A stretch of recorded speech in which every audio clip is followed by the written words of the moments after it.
Моғол мен өзбектің қалың әскері қазақтың даласына бет алды.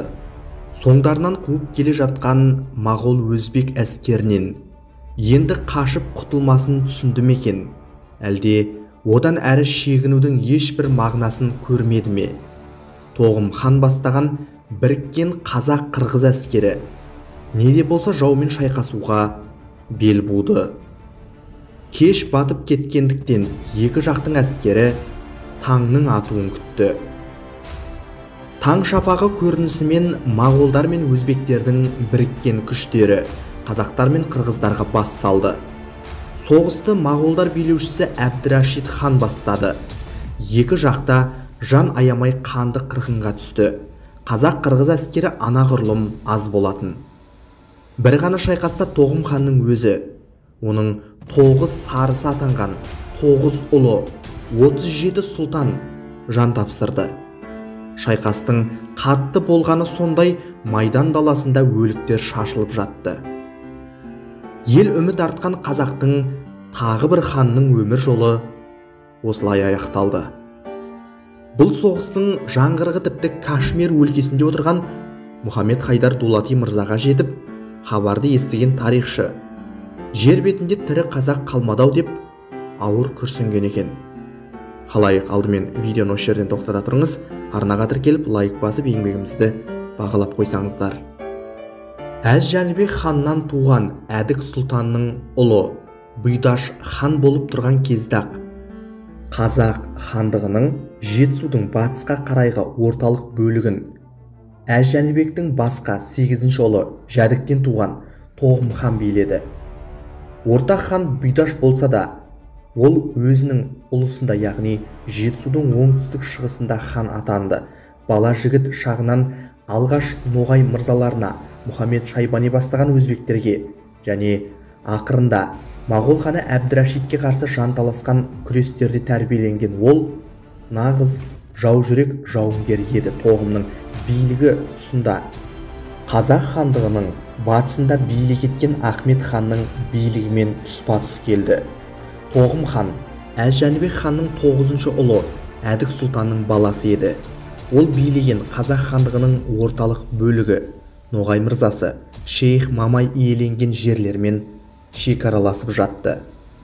Ноғай мен қазақ рулары бұл алқапта ағайын ретінде араласып, қыз берісіп, қыз алысып дегендей құда жекжаттық қатынастарды өрістетіп жатса да, билеуші сұлтандар мен мырзалар жерге, шұрайлы жайылымдарға, ең бастысы осы өңірге үкімін жүргізетін билікке таласып өмір кешті. Тіпті осы мәселеде Ноғай мырзаларының өз арасында да ауызбірлік орныға қойған жоқ.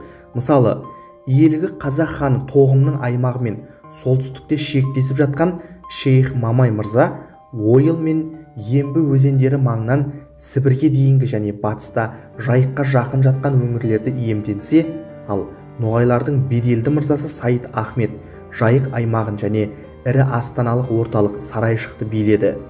Бұл тұста формальды түрде болса да, ол оң және сол қанатқа, яғни Ноғайлардың екі бөлігіне де билік етті. Ноғай ордасының билеушісі, яғни бас биі болып есептелді.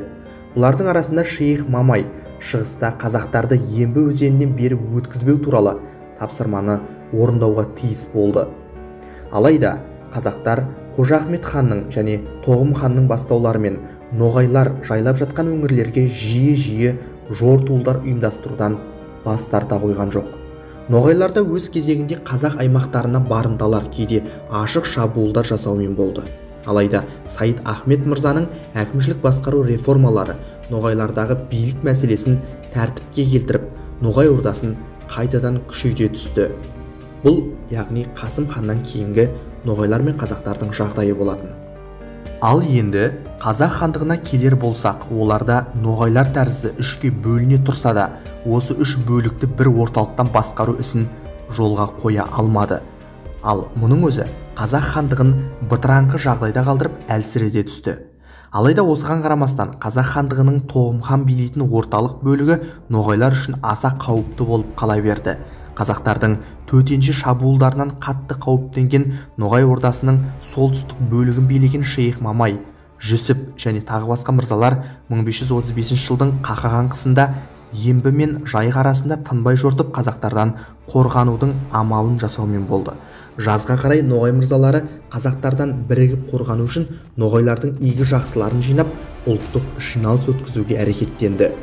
Ноғайлар қазақтарға қарсы одақ құруды ойластырып, 1536 жылдың жазында билеушілері жиі ауысып отырған Бұхар хандығымен және өзбектердің ханы Мұхаммед Шайбанидың жақыны Убайдолла ханмен келісім жасады. Өз кезегінде Убайдолла ханмен қазақтарға қарсы бірігіп соғысу туралы келісімге Моғол ханы Сайд ханның ұлы Әбдірашид те қосылды.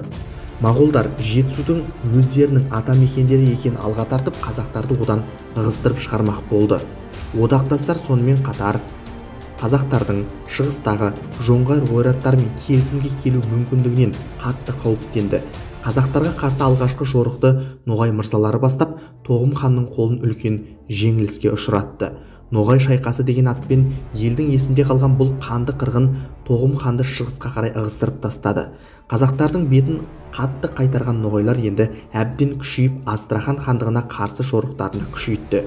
Олар солтүстік батыстағы Қазан хандығының істеріне де араласа бастады. Осындай қазақтар үшін аса ауыр сәтте Моғол ханы Әбдірашид пен Бұхар ханы Убайдоллах тиімді пайдаланып кетті. Алғаш Убайдолла хан қимылдады. Ол 1537-38 жылдары Бадам өзенінің жоғарғы жағындағы Қазығұрт тауының етегіне қалың әскер жинап, Тоғым хан бастаған қазақтарға қарсы соғысқа дайындықты бастады.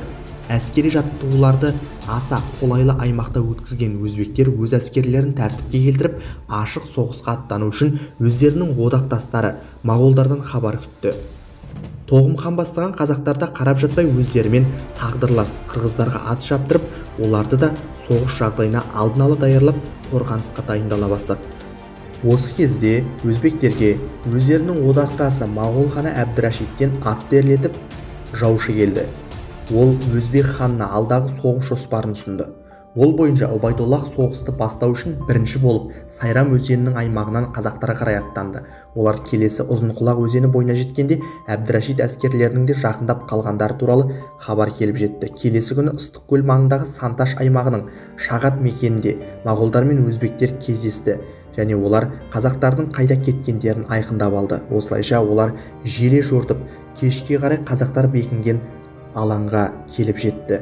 Тоғым хан және оған ілескен сұлтандар бастаған қазақтар өздерінің соңдарынан саны әлдеқайда басым жау қуып келе жатқанын аңғарып, таудың етегінде едәуір кең алаңқайға айтарлықтай терең ойпаңға ойысып, жау көзінен жасырына тұруды ойластырады. Алайда жаудың шолғыншылары оларды алдын ала байқап қалады. Ымырт түсіп кеткендіктен енді екі жақтың әскері таңның атуын күтті. Оның үстіне енді қазақтар мен қырғыздарға шегінетінде ешқандай мүмкіндік те қалмаған еді. Таңертең моғолдар мен өзбектердің біріккен күштері қазақтар мен қырғыздарға бас салды. Ұрысты алғаш болып Әбдірашид хан бастады. Екі жақта жан аямай қанды қырғынға кірісті. Оның нәтижесі бойынша саны қарсыластарынан әлдеқайда аз қазақтар мен қырғыздардың қасіретті жеңілісімен аяқталды. Тайсалмай соғысқан Тоғым хан өзіне адал берілген туыстарымен және балалармен барлығы 37 сұлтан ұрыс даласында мерт болды.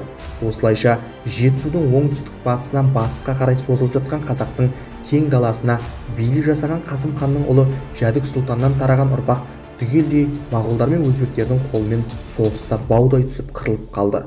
Алыста жатқан Мұхаммед Хайдар Дулати осы қайғылы хабарды естігенде жер бетінде тірі қазақ қалмады-ау деп ауыр күрсінген екен. Енді қазақ рубасылары мен сұлтандары Әз Жәнібектің 4-ші ұлы Әдік сұлтаннан туған Бұйдаш ханды мойындауға бет бұра бастады. Өз кезегінде моғолдар мен өзбектер ендігі соққыларын Бұйдаш ханға қарсы бағыттаған болатын.